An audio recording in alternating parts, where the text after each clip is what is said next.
He gonna swing on me. I ain't did nothing to that man. I just had to cool off, right? Just get my mind right, man, you know.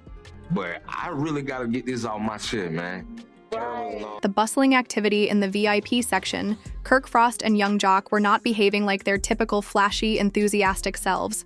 Unlike the other VIPs, they were not drinking or laughing, but rather were continually moving and searching the dance floor while standing in their corner booth, looking out over the crowd like royalty, both of them dressed to kill.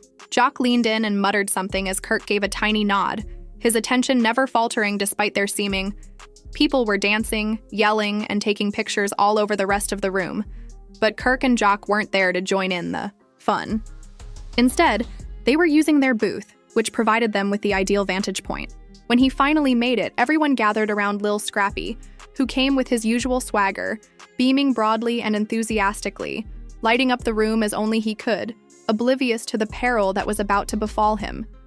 Dap was clinking, cocktails and laughing, but he was also doing what he did best, which was shooting selfies.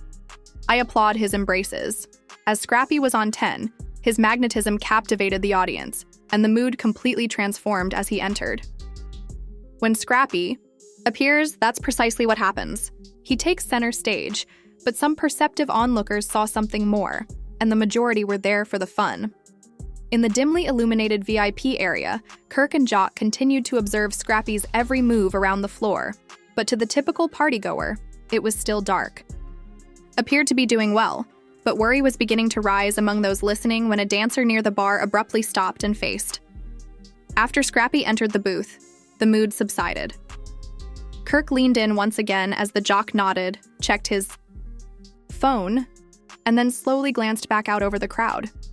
Two security guards, Scrappy's group, and even the DJ stopped in the middle of the change, reducing the tempo somewhat as though he could sense something was shifting because each spotlight casts a shadow.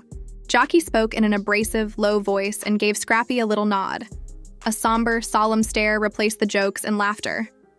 Kirk followed the blink and squinted his eyes. They were served another round by a waitress, but she was uncomfortable with the atmosphere and set the bottle down gently, said nothing, and walked away with her hands trembling a little, and she sensed it. The cameras on the phones had not yet been made available, and the people in the booth began to see how motionless Kirk and Joc had become, predators waiting for an opportunity. Those in attendance sensed something was happening. In the meantime, while he was still joking with his team, Scrappy paused, glanced over his shoulder, and maintained eye contact with Kirk and Joc long enough for everyone to see the difference. Then one of his boys leaned down and whispered something in his ear, letting him know that they were ready and not merely observing. Look at me, look at me. Oh, let me go. Look at me, look at me. Man, I am frustrated, irritated. When the stillness was finally broken, Kirk and young Joc left their VIP position and started to move through the crowd. The atmosphere changed instantly, their steps deliberate and resolute, though they were not yet shouting. Near the middle of the dance floor, people stopped talking.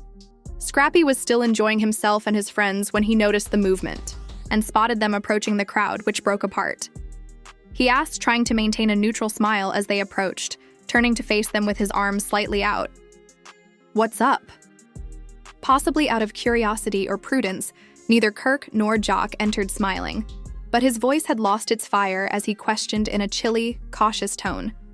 Rather, there was a lot of energy surging between them as they practically shoulder-to-shoulder squeezed, too close for comfort. Appeared to be struggling with the music, despite the fact that it was still booming. But then the shift began, and the mild tension suddenly turned into a terrible one. The Joc's voice was low at first, but he maintained eye contact the entire time, and his eyebrows altered, obviously surprised. When addressing what he had asked, Kirk pretended to be rather perplexed, but he didn't wait for answers. When we weren't around, he licked your lips and went straight in, doing exactly what we meant while grinning in our faces. The screen then showed pre-made receipts, and Kirk took out his phone to use as proof in court. The gravity of the situation diminished at that moment, and you believed that we would not receive this back. You were talking outrageously in the studio last week, and we were given the receipts once more. Are individuals loyal to you because they sent us, in your opinion? After a quick look at the phone, everything. Scrappy looked at Kirk once more. It's not even the entire conversation. You guys don't put things in perspective," he continued, somewhat increasing his voice while saying, "I said what I said, but it wasn't how you're trying to twist it. But Kirk refused to back down whether you have context or not. Period." The REI tension shifted now that the supposed evidence was in hand, and Scrappy's cheeks flushed as the atmosphere intensified. His generally calm demeanor faltered nearly as fast. "Y'all are acting like I'm some snake, but I have been real with both of you more times than I can count. Snappy snap, I'm afraid of receipts, and you think none of you are loyal anymore, and half of you are false nevertheless," he said. When the volume was turned up, everything was different. As the phone began recording and previously unlistening, folks began to tune in. The DJ became aware of the change and turned down the music a little. Security personnel around the dance floor's edge started to approach more stealthily in order to remain vigilant. Scrappy pointed to Kirk's cell phone and said, "You want to show the others that you were talking slickly about me when I wasn't around." The remarks struck like a powerful blow. Kirk stopped Joc's instinctive advance, saying, but Scrappy showed no signs of cooling off. Because they were close but not too close, everyone in the club could see them because the crowd had collected around them.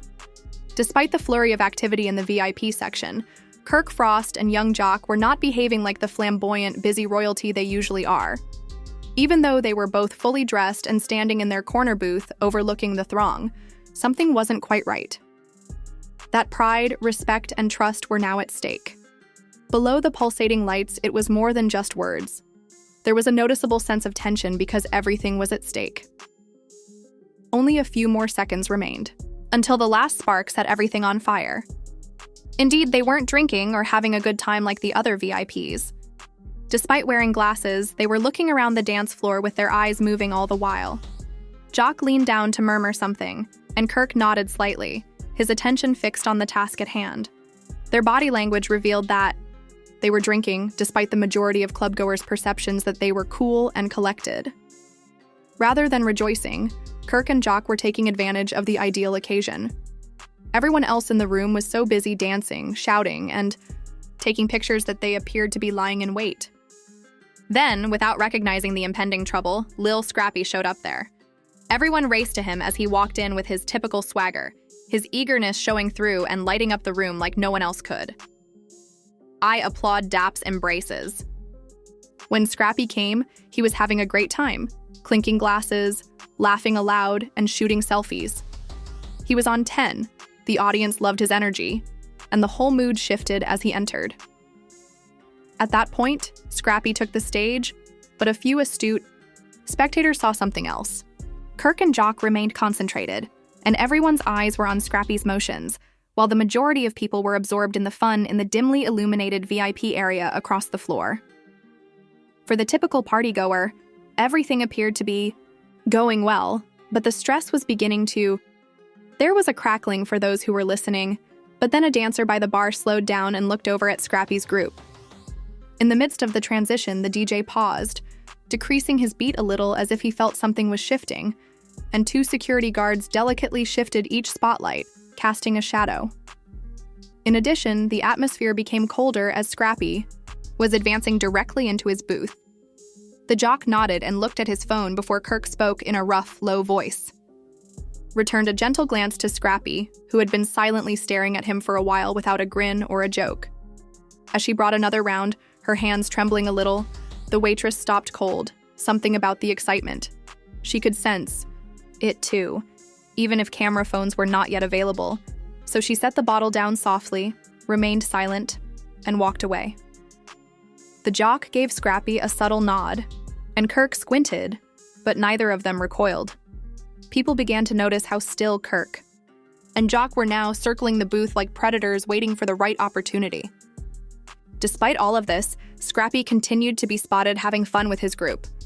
To Scrappy's ear, however, one of his boys leaned in and whispered something. After a moment of hesitation, Scrappy glanced over his shoulder and kept his gaze on Kirk and Joc long enough for everyone to realize that they had changed and that the wait was over. They were no longer merely observing.